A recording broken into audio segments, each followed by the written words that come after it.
పదునెట్టాంబడి అధిపతి ఏదైతే ఉందో పదునెట్టాంబడిని పరశురాముడు నిర్మించింది ఉందా లేదా కొత్తది నిర్మించాలని అడుగుతున్నారు. అయితే ఏదైతే పరశురాముడు ఇంచుమించుగా నిర్మించేటువంటి పదునెట్టాంబడే ఇప్పుడు కొనసాగుతూ ఉంది. సుమారుగా మనకి 1819 సంవత్సరం నుంచి మొదలుపెట్టినట్టయితే 1907 సంవత్సరంలో అగ్నికి ఆహుతవటం, 1950 సంవత్సరంలో అది విగ్రహం మొత్తం కూడా పాడు చేయటము, దేవాలయం మొత్తం ధ్వంసం చేయడం ఇవన్నీ కూడా జరిగినాయి.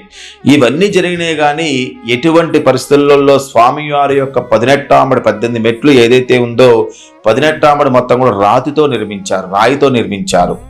ఆ రాయితో నిర్మించేటువంటి పదునెట్టాంబడి సాక్షాత్ పరశురాముడు నిర్మించేటువంటి.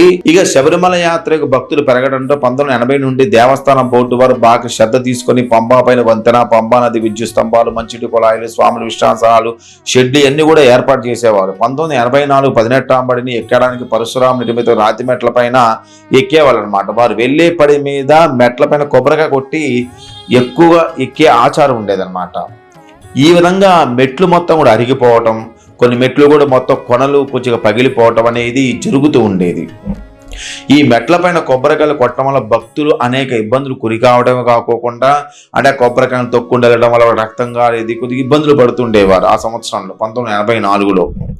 ఇక భక్తుల యొక్క విరాళంతో పదునెట్టాంబడికి 1985 సంవత్సరం పంచలోహ కవచాన్ని మంత్ర తంత్ర యంత్రాలతో కప్పడం జరిగిందనమాట.